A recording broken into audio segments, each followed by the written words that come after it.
Hello everyone, I welcome all of you to Infob. ये जो report आप देख रहे हैं इसके हिसाब से बांग्लादेश बन चुका है 90th कंट्री जो कि इंडिया के साथ डॉलर में रुपीस में ट्रेड करेगा।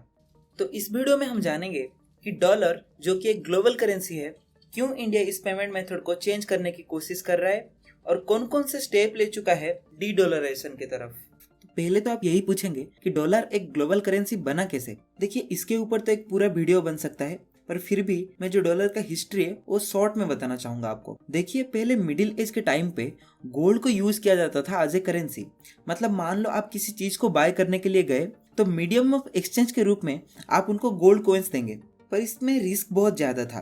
एक तो इसको लेके आप दूर जगह पर ट्रैवल नहीं कर सकते थे क्योंकि वेट बहुत ज्यादा हो जाता था। दूसरी बात, चोरी होने का जो चांसेस वो भी ज्यादा होता था। उसके बाद ट्रांजैक्शन के मेथड को थोड़ा इजी करने के लिए पेपर नोट्स यूज किया जाने लगा। और अब क्या होता था कि मान लो आपको चिकागो सिटी से न्यूयॉर्क सिटी तक जाना है और आप 2000 गोल्ड कॉइन्स लेके जाना चाहते हो, तो अब आप पहले चिकागो बैंक में जाके 2000 गोल्ड कॉइन जमा करेंगे और वहां से एक पेपर नोट लेके आएंगे और उस पेपर नोट में ऐसा लिखा रहेगा कि आपने चिकागो की बैंक में 2000 गोल्ड कॉइन्स जमा किया है। और जब आप न्यूयॉर्क की बैंक में जाकर ये पेपर नोट उन्हें दिखाएंगे तो आपके 2000 गोल्ड कॉइन्स आपको न्यूयॉर्क की बैंक से मिल जाएंगे। और यही गोल्ड स्टैंडर्ड मेथड जो है ये वर्ल्ड वॉर 1 तक चलता रहा। उसके बाद 1944 में अमेरिका ने 44 कंट्रीज के साथ मिलके एक एग्रीमेंट बनाया जिसका नाम था ब्रिटन वुड एग्रीमेंट। और इसके हिसाब से यूएस मॉनेटरी अथॉरिटीज ने ये गारंटी दिया था कि वो लोग डॉलर को गोल्ड के साथ एक फिक्स्ड प्राइस पर कन्वर्टेबल रखेंगे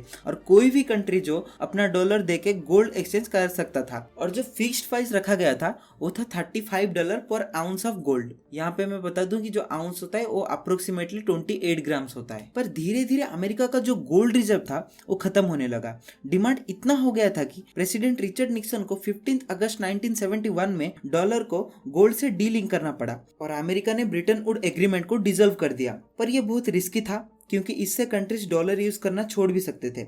देन अमेरिका ने सऊदी अरेबिया के साथ एक डील किया और कन्विंस किया सऊदी किंग को कि वो पेट्रोलियम का ट्रेड डॉलर में यूज करना शुरू करे और अमेरिका उसके बदले उन्हें सिक्योरिटी प्रोवाइड किया। And due to this reason dollar आज भी एक ग्लोबल करेंसी है और इसको एक ग्लोबल करेंसी की तरह यूज किया जाता है। तो अब तक हमने डॉलर का जो हिस्ट्री है वो देख लिया, तो आइए अब ये जानते हैं कि why India wants to do de dollarisation. देखिए, इकोनॉमिक्स में पूरी दुनिया में डिमांड एंड सप्लाई का गेम चलता रहता है। शॉर्ट में बताऊं तो जिस करेंसी का डिमांड बढ़ता है उसका वैल्यू भी बढ़ता है। ये ग्राफ में आप देख सकते हैं कि ईयर आफ्टर ईयर जो रुपये का वैल्यू है वो गिरता गया है। अभी 2023 में आप देखेंगे तो $1 का वैल्यू 82 रुपीस के आसपास है। देखिए, इंडिया एक नेट इंपोर्टर कंट्री है, यानी कि हमारा जो इंपोर्ट्स है वो एक्सपोर्ट से ज्यादा है और जिसके वजह से हमारा रुपये का जो वैल्यू है वो लगातार गिरता जा रहा है। और इस सिचुएशन में हम अगर ट्रेड के टाइम पे रुपये का फ्लो इंक्रीज करते हैं तो डॉलर का जो आउटफ्लो है उसको मेंटेन किया जा सकता है और साथ ही साथ हमारे करेंसी का जो वैल्यू है वो भी इंक्रीज किया जा सकता है। इसके अलावा कंट्रीज को डी डॉलराइजेशन की तरफ ले जाने वाला एक और रीजन है वेपनाइजेशन ऑफ डॉलर। धीरे धीरे दुनिया में एक नैरेटिव बिल्ड होना शुरू हो गया है कि अमेरिका कभी भी किसी के ऊपर सैंक्शन लगा सकता है, जिसके वजह से बहुत से कंट्रीज अब डॉलर का अल्टरनेटिव ढूंढना शुरू कर चुके हैं। तो चलिए अब ये देखते हैं कि इस प्रोसेस में इंडिया कितने आगे है। दोस्तों, जुलाई 2022 में आरबीआई ने international settlement of trade in Indian rupee mechanism का सेटअप किया था। इस मैकेनिज्म के अंडर दिसंबर 2022 में इंडिया ने रशिया के साथ अपना फर्स्ट इंटरनेशनल ट्रेड शुरू किया था। तो अब ये रूपी सेटलमेंट ट्रेड होगा कैसे? देखिए, जब भी कोई इंटर कंट्री ट्रेड होता है तो उसके लिए as a medium of exchange हम ग्लोबल करेंसी का यूज करते हैं क्योंकि वो ग्लोबली ज्यादा कंट्रीज में एक्सेप्टेड है। लेकिन अब रूपी ट्रेड सेटलमेंट के तहत ये ट्रांजैक्शन डॉलर के बजाय रूपी में किया जा सकता है with the help of vostro account. तो अब ये वोस्ट्रो अकाउंट क्या होता है? दोस्तों, वोस्ट्रो एक लैटिन वर्ड है जिसका मतलब है योर्स, यानी कि आपका। वोस्ट्रो अकाउंट एक इंडियन बैंक के द्वारा